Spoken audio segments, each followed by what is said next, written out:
Hello everyone, welcome to true IAS and PCS. Post independence के इस chapter में बात करते हैं इंडिया की न्यूक्लियर पॉलिसी के बारे में। इंडिया की न्यूक्लियर पॉलिसी को बहुत ध्यान से समझना, हो सकता है आप लोगों की लाइफ में पहली बार ये वाली चीज आई हो।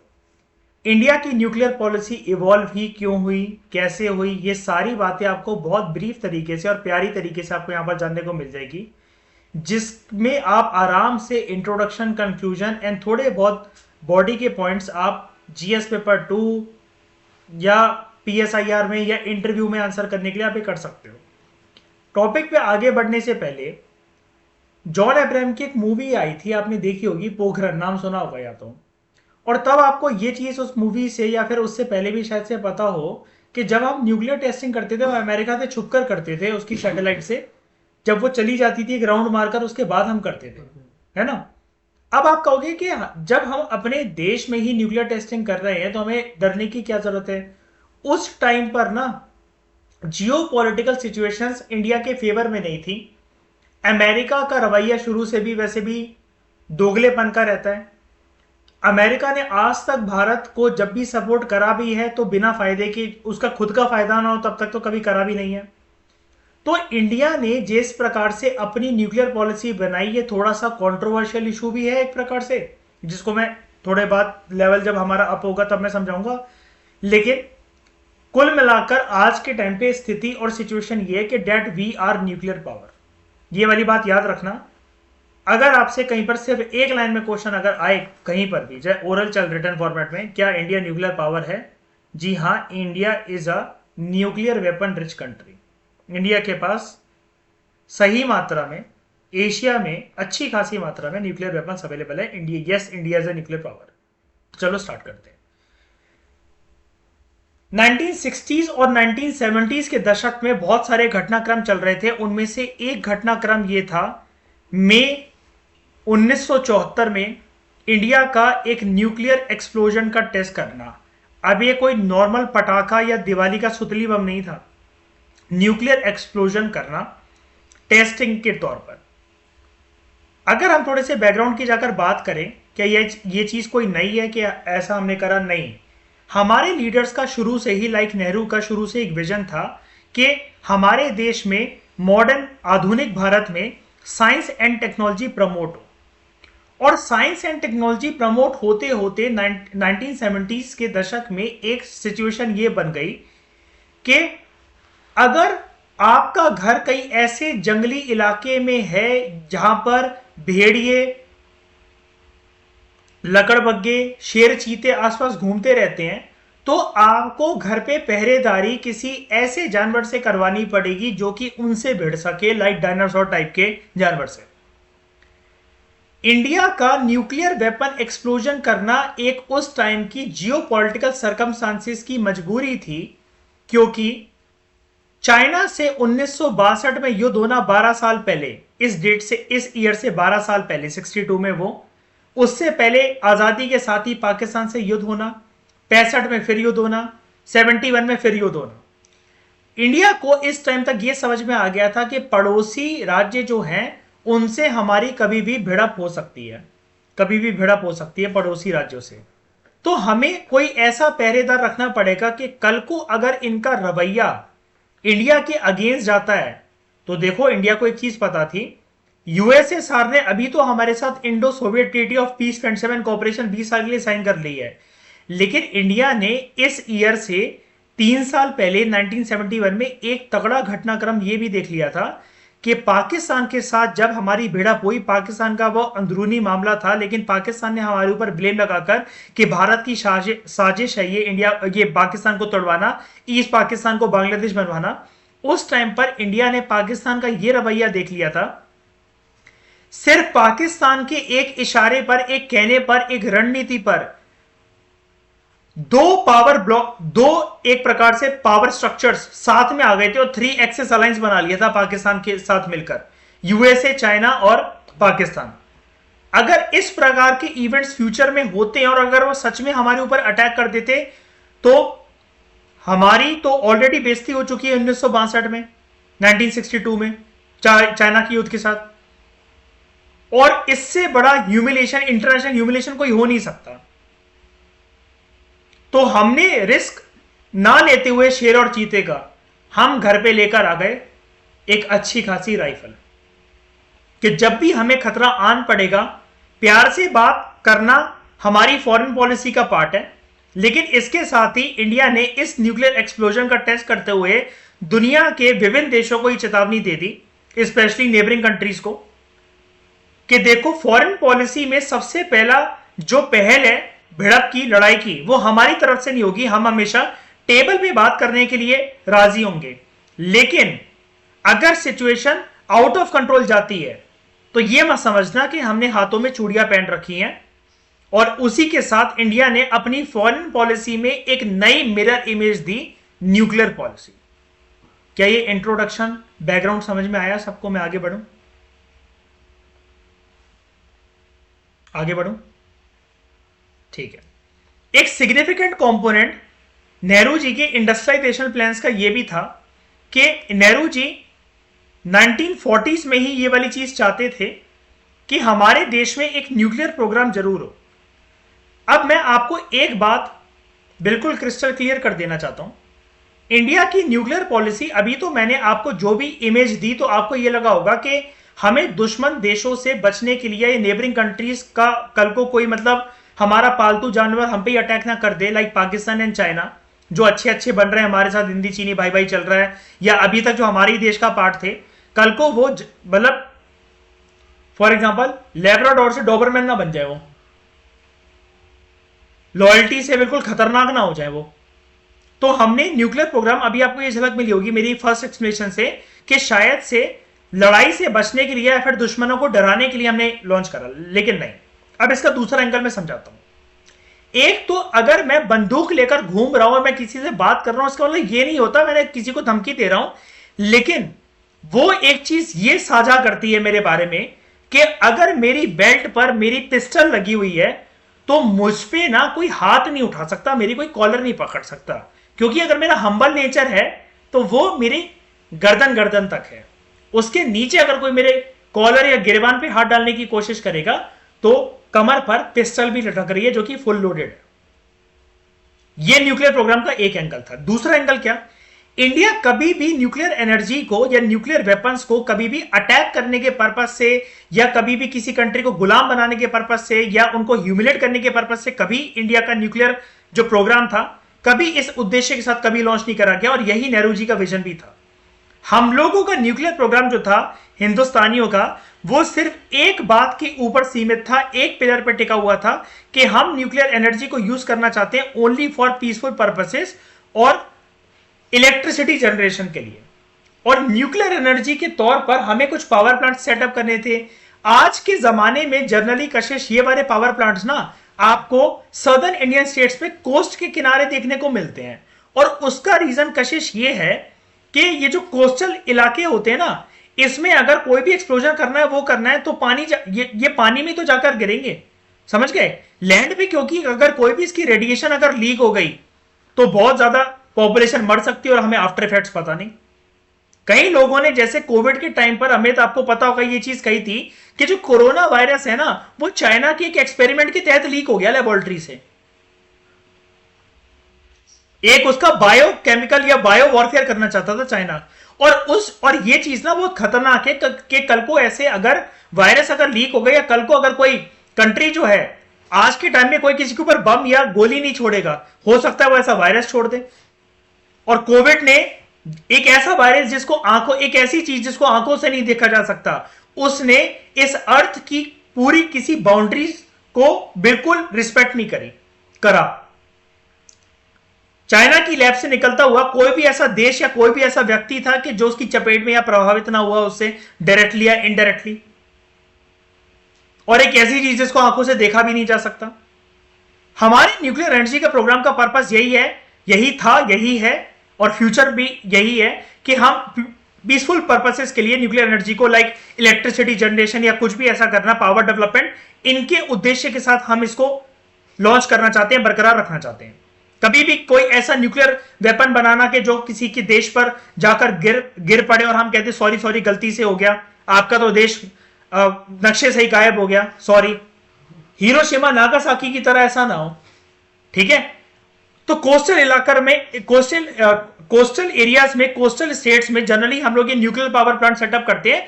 और जैसे आपने सुना होगा अक्सर अखबारों में कुतनकुलम न्यूक्लियर पावर प्लांट, और न्यूक्लियर एनर्जी को जनरेट करने के लिए, एक्सट्रैक्ट करने के लिए हमें कुछ इंग्रेडिएंट्स की जरूरत पड़ती है। इन इंग्रेडिएंट्स के आप नाम सुन लो।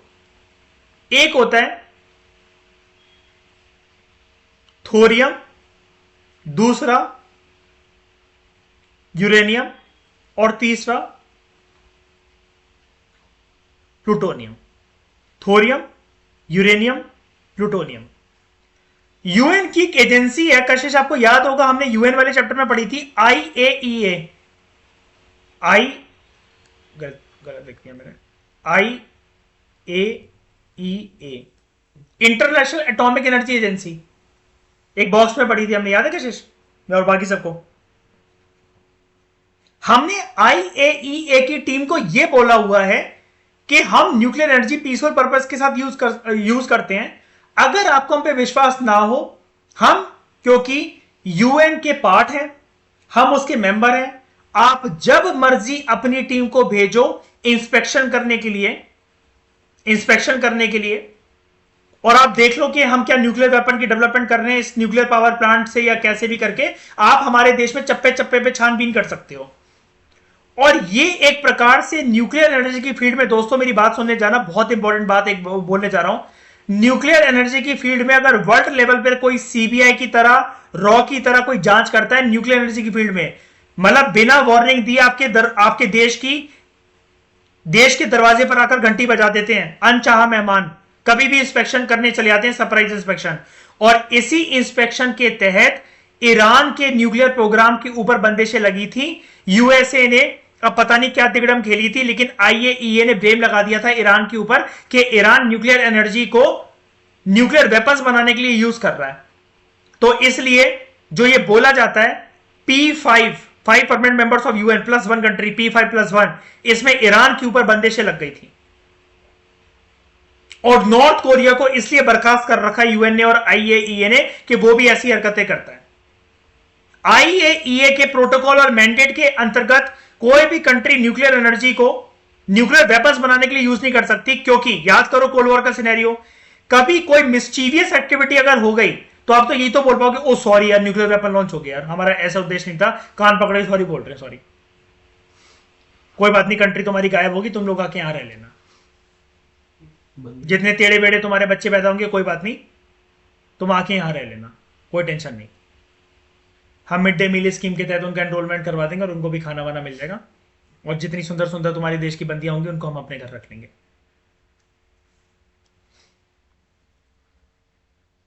तो इसको इनिशिएट करा गया था 1940s में under the guidance of Homi J Bhabha, और इन्हीं के नाम पर हमारे देश में एक रिसर्च सेंटर है, भाभा एटॉमिक रिसर्च सेंटर, जिसमें भारत दर्शन पर आपको लेकर जाया जाएगा। जब लबासना से ग्रुप्स बटेंगे तो आप जाओगे, यहां पर जानोगे पूरा स्ट्रक्चर, और आपको इंडियन ओशन में अंडर वाटर भी लेकर जाया जाता है, सबमरीन में,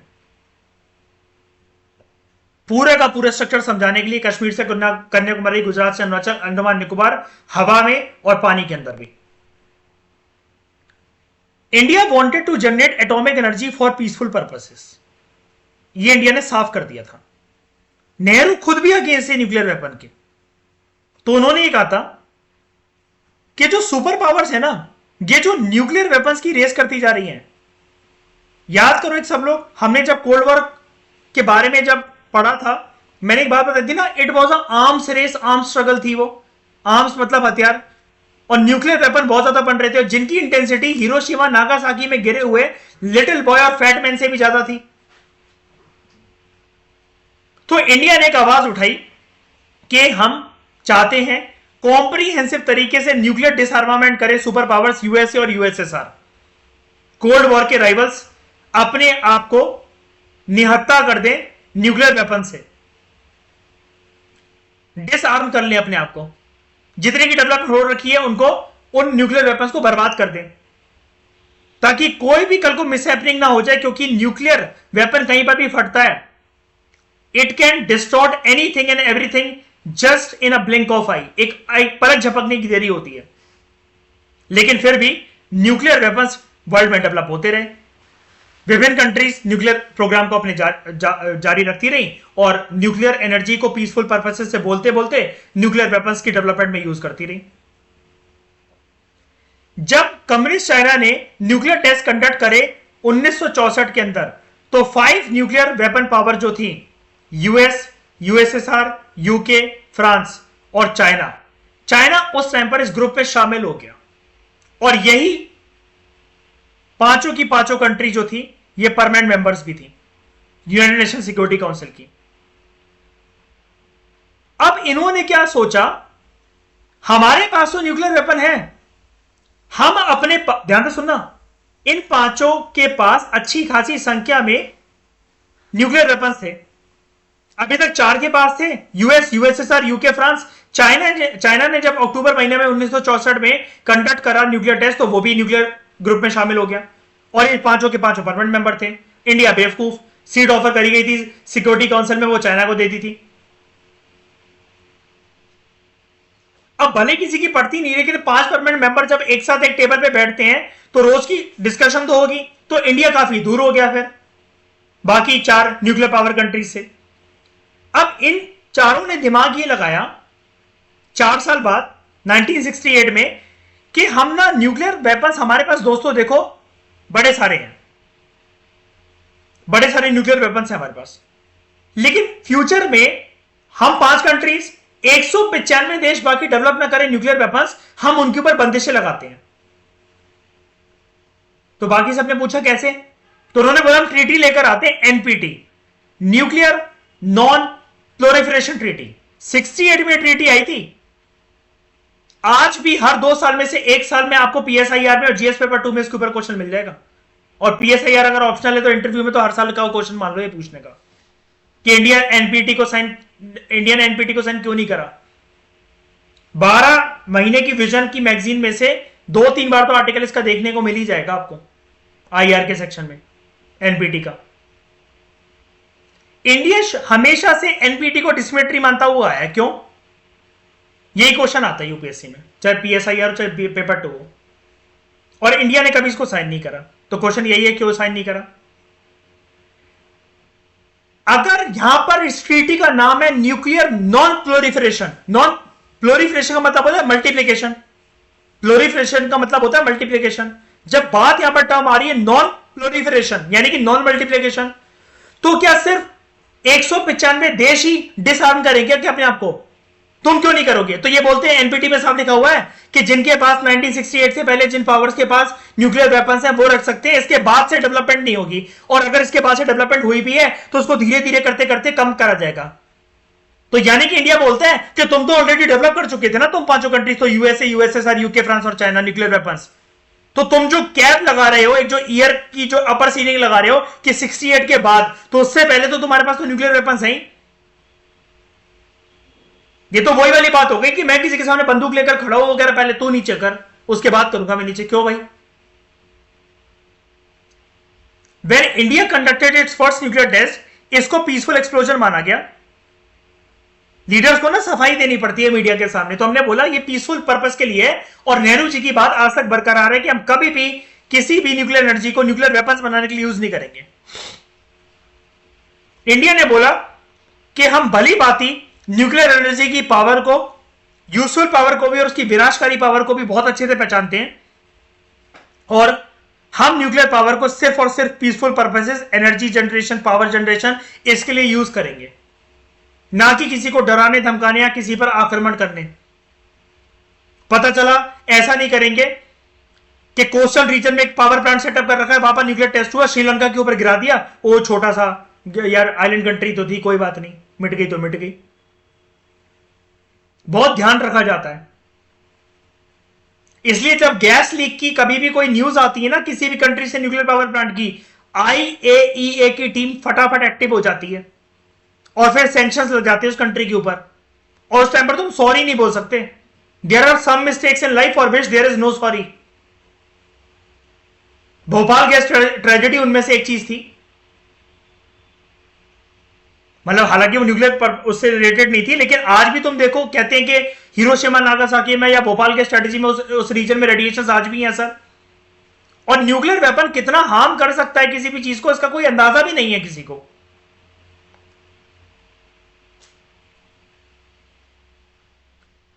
तो the period when the nuclear test was conducted, it was a difficult period in domestic politics. दुनिया में उस टाइम पर एक घटनाक्रम चल रहा था, अरब इजराइल वॉर ऑफ 1973। जो पूरी दुनिया थी वो ऑयल क्राइसिस से जूझ रही थी। तेल के दाम बहुत ज्यादा बढ़ गए थे और बढ़ा दिए गए थे अरब नेशंस के द्वारा, जिसकी वजह से हमारे देश में भी तेल की समस्या पैदा हो गई थी और इकोनॉमिक उथल पुथल मच गई थी, टर्मोइल हो गया था, जिसकी वजह से कच्चे तेल की कीमत बढ़ने की वजह से हमारे देश में महंगाई बढ़ गई थी, हाई इन्फ्लेशन छा गया था। और इसके तहत, इन्फ्लेशन के तहत हमारे देश में बड़े सारे धरना प्रदर्शन हो रहे थे और नेशन वाइड एक रेलवे स्ट्राइक हुई थी। जॉर्ज फर्नांडिस के द्वारा इस स्ट्राइक को कॉल करा गया था। हम चैप्टर 6 में इसके बारे में पढ़ेंगे। जॉर्ज फर्नांडिस।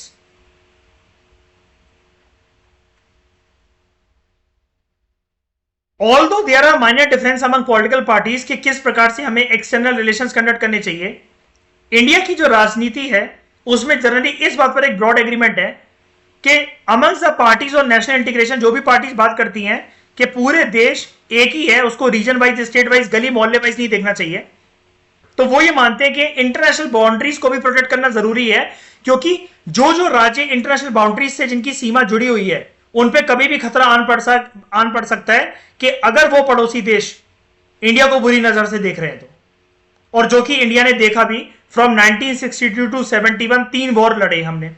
62 चाइना, 65 पाकिस्तान, 71 पाकिस्तान, 3 वॉर लगातार इंडिया को फेस करने पड़े। अलग अलग पार्टी जो कि पावर में आती रही है फ्रॉम टाइम टू टाइम। हमारी जो फॉरेन पॉलिसी है इसने सिर्फ और सिर्फ एक लिमिटेड रोल ही निभाया है पार्टी पॉलिटिक्स में। ऐसा क्यों, ये हम लास्ट चैप्टर में जानेंगे। इंडिया ने बड़ी सारी इंटरनेशनल ट्रीटीज को अपोज करा है, स्पेशली वो इंटरनेशनल ट्रीटीज जो कि एम करती हैं नॉन प्रोलिफरेशन, क्योंकि जैसा कि मैंने आपको बताया जो नॉन न्यूक्लियर पावर है, जिनके पास न्यूक्लियर एनर्जी है ही नहीं, उन्हीं के लिए एप्लीकेबल है, सिलेक्टिवली एप्लीकेबल।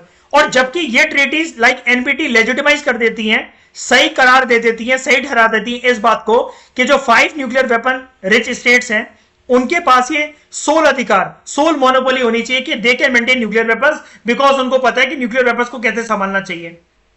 ये कौन सा लॉजिक हुआ?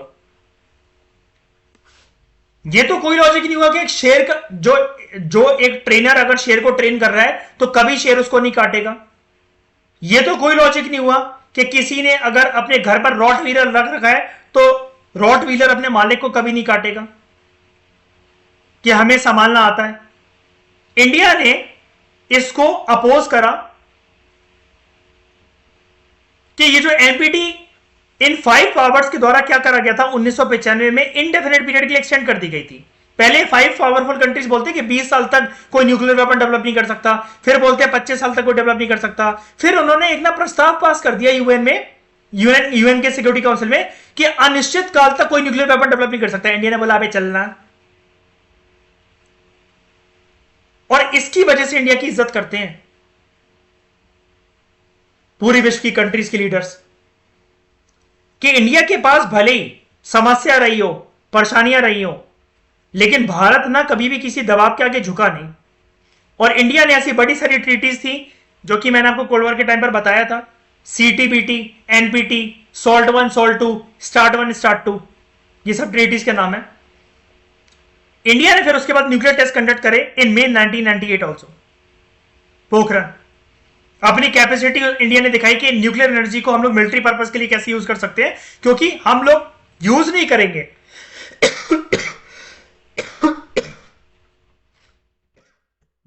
लेकिन हम लोग वर्ल्ड को यह जरूर दिखा देंगे कि अगर कोई हम पे गलत निगाह से अगर इस चीज को देखता है, इंडिया की सॉवरेनिटी को हम करता है, तो ये रेडी रखना कि इंडिया भी न्यूक्लियर वॉर लड़ने के लिए कभी भी मतलब रेडी और सक्षम है।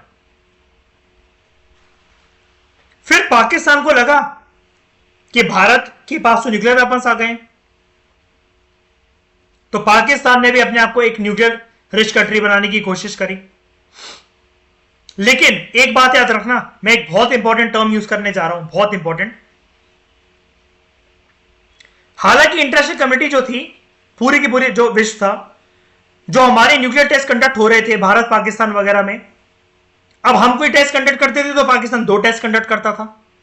यानी कि फॉर एग्जांपल अगर मैंने एक बंदूक रख रखी है तो फॉर एग्जांपल पड़ोसी ने 2 रख रखी है, उसने 2 रखी तो मैंने 3 रख ली, मैंने 3 रखी तो उसने 5 रख ली। ये चीज चलती जा रही थी और पूरा वर्ल्ड क्रिटिकल था कि ये जो डेवलपिंग कंट्रीज हैं, क्या है इनके पास कैपेबिलिटी है संभालने की? न्यूक्लियर वेपन डेवलप तो हर कोई कर ले, न्यूक्लियर एनर्जी डेवलप तो हर कोई कर ले, क्या उसको संभालने की क्षमता है? इतने सक्षम हो कि उसको संभाल पाओगे? तो दोनों के ऊपर सैंक्शंस लग गए, भारत और पाकिस्तान के ऊपर, मेजर पावर्स के द्वारा।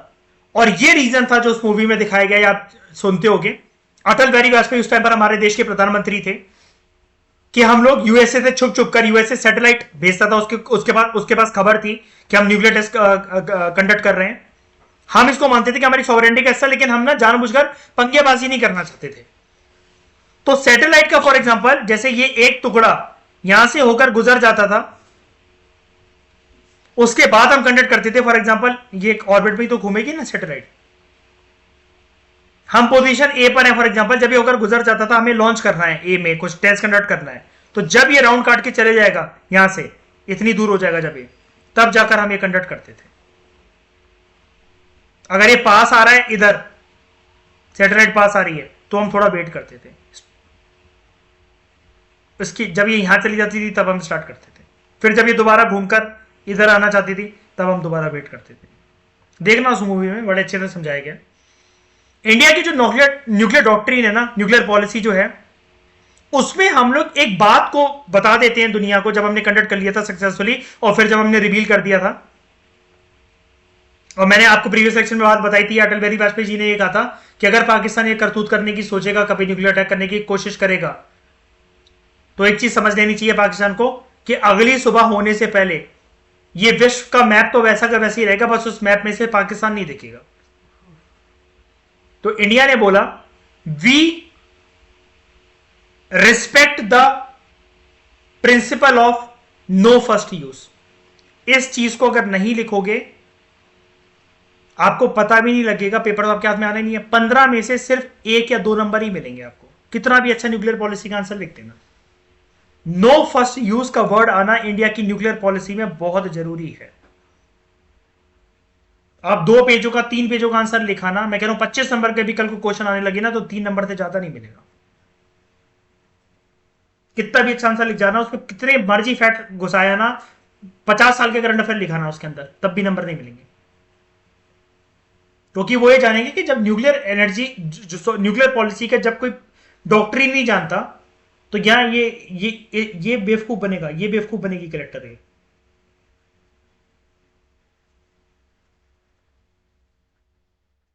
और इंडिया ने इस कमिटमेंट को रीआइटरेट करा, यानी कि दोबारा विश्व को बताया ग्लोबल लेवल पर। और इंडिया ने इसके लिए आवाज उठाई यूएन में कि हम सबको न्यूक्लियर डिसआर्मामेंट की पॉलिसी फॉलो करनी चाहिए, न्यूक्लियर फ्री वर्ल्ड बनाना चाहिए। आप ये कहोगे, आपके दिमाग में क्वेश्चन आया होगा कि सैंक्शन लग गए थे, इंडिया ने पीसफुली टेस्ट कंडक्ट कर लिया था, तो जब इंडिया ने रिवील करा कि हम ये डेवलप कर रहे थे, तब देश नहीं चिढ़े, बाकी उन्होंने विरोध नहीं करा। तो देखो, हमने यूएन के सामने जाकर ये बात रखी कि हम तो बना रहे हैं पीसफुल पर्पस के लिए। आप हमारा ट्रैक रिकॉर्ड देखो, आज तक कभी न्यूक्लियर अटैक हमारी साइड से कभी लॉन्च हुआ है? कभी आपने सुना है कि भारत ने किसी के ऊपर आक्रमण कर दिया एटॉमिक बॉम्ब या न्यूक्लियर वेपन से? और ये गोड़ी चमड़ी का हरामजादा यूएसए का प्रेसिडेंट ये बोल रहा है कि हम रखेंगे बाकी मत रखो। इसका ट्रैक रिकॉर्ड देखा है आपने? हिरोशिमा नागासाकी में इसने क्या करा था? जापान की आधी जनसंख्या को उड़ा दिया था। गलती हमेशा लीडर्स की होती है, और ये पांचों बागड़ बिल्ले क्या करते हैं हमेशा न्यूक्लियर वेपन के साथ? इनका हिस्टोरिकल रिकॉर्ड आपने चेक करा है?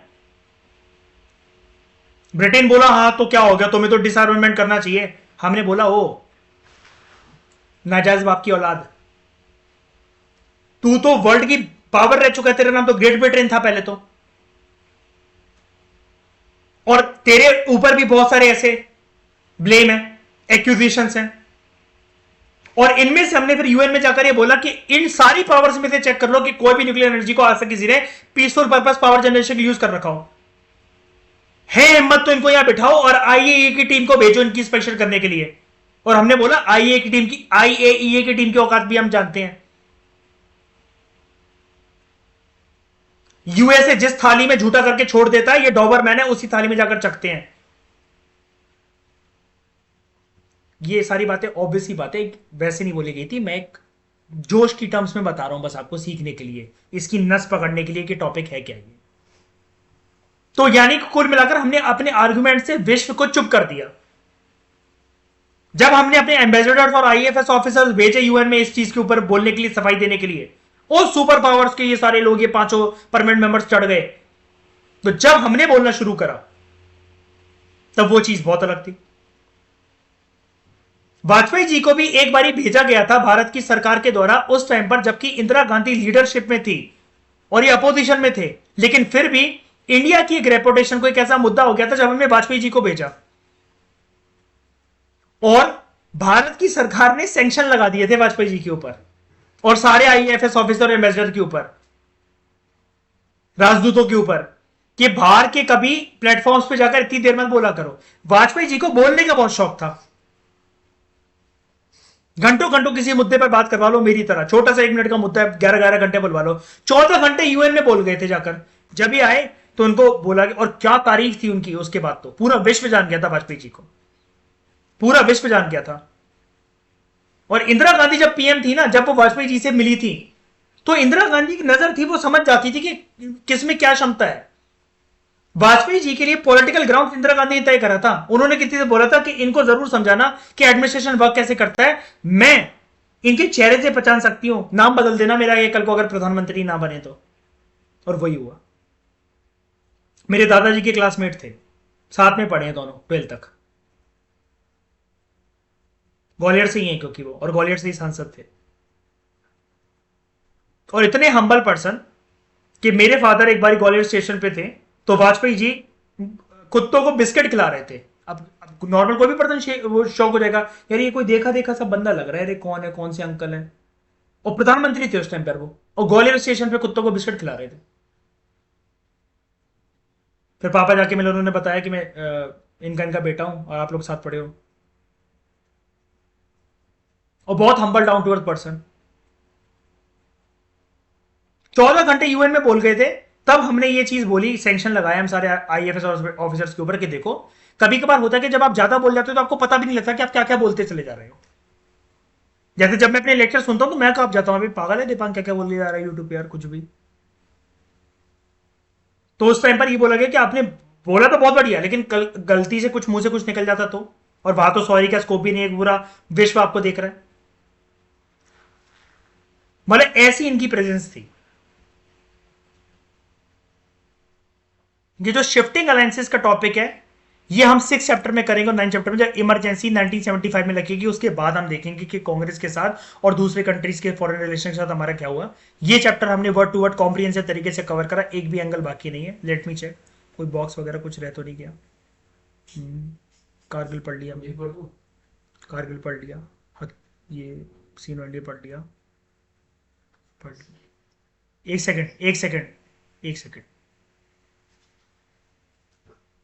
ये भी पढ़ लिया। ठीक है, कुछ बाकी नहीं है। अब बोलो, न्यूक्लियर अभी तो बताया मैंने, पीसफुल एनर्जी जनरेट करने के लिए, जैसे बिजली वगैरह का उत्पादन बहुत अच्छे से हो जाता है, और एनर्जी बहुत पावरफुल जनरेट हो जाती है उससे, और भी बहुत सारे उसके यूजेस होते हैं न्यूक्लियर एनर्जी के। न्यूक्लियर एनर्जी होती है, अब जैसे आपको, अब आप ये कहोगे हम हाइड्रो इलेक्ट्रिक एनर्जी को जनरेट करते हैं, हम काइनेटिक एनर्जी को जनरेट करते हैं, ऐसी न्यूक्लियर एनर्जी है। लेकिन न्यूक्लियर एनर्जी की एक बात यह है कि फॉर एग्जांपल, अब बाकी फॉर्म्स ऑफ एनर्जी जो है वो विनाशकारी इतनी हद तक नहीं हो सकती जितनी न्यूक्लियर एनर्जी हो सकती है। इसलिए सब लोग डरते हैं अशप्रीत के न्यूक्लियर एनर्जी का डेवलप हो रही है, तो समझ गए। जैसे हीट एनर्जी है, क्या कर देगी हीट, आगे तो लगा दीजिए ज्यादा से ज्यादा। इलेक्ट्रिक एनर्जी है कि बिजली तो वो कर देगी, और क्या होगा ज्यादा से ज्यादा, समझ गए ना। ज्यादा से ज्यादा आप किसी पर्सन को बोलो कि ये नंगी तारे हैं, इस पर गीला कपड़ा मार दे, मरी तो जाएगा, उससे ज्यादा क्या हो जाएगा, और उसी के ऊपर तो इफेक्ट आएगा सिर्फ। न्यूक्लियर एनर्जी ना एक के साथ साथ सबको ले डूबती है कि हम तो डूबे ही सनम, साथ में तुम्हें भी ले डूबे। तभी तो यूएसए की उस टाइम पर हालत खराब थी क्यूबा में जब उसने इंस्टॉल करवाए थे, क्योंकि उसको पता था कोई भी मिस हैपनिंग हुई, क्योंकि न्यूक्लियर एनर्जी को संभालने के लिए इट इज जस्ट लाइक कि आपके हाथ में एक सोने का प्याला है और आप एक पहाड़ी से रस्सी पर चल रहे हो और सबको यह डर है कि इसका बैलेंस बिगड़ा तो यह प्याला गिरेगा। और क्यूबा कितनी पास था यूएसए के, 100 किलोमीटर लगभग, लेकिन दोस्त था वो यूएसएसआर का, दोस्त था वो यूएसएसआर का। तो ये चीज थी, इसलिए तो उसने फोन लगाया था जॉन एफ कैनेडी ने निकिता क्रुश्चेव को कि ये वापस कर लो, और नहीं कर अगर वापस हो रेडी हो जाओ for the third world war. और निकिता क्रुश्चेव ने बड़ापन दिखाया था, अगर वो नहीं करता न्यूक्लियर मिसाइल्स वापस और शिप्स को वापस लेकर नहीं जाता, तीसरा विश्व युद्ध इसी टाइम पर हो जाता। और तीसरे विश्व युद्ध की स्थिति तो ये भी थी 1971 का, ये 3 एक्सेस अलायंस उनका बनाना और हमारा यूएसएसआर से सपोर्ट मांगना। पॉइंट पे हमें मदद मिल गई, पॉइंट पे इंडिया के ऊपर वरना आक्रमण हो ही जाता है इन तीनों के तहत। यूएसएसआर से पॉइंट पे मदद मिल गई। तो इस डिस्कशन में फिलहाल इतना ही। Thank you very much for discussion.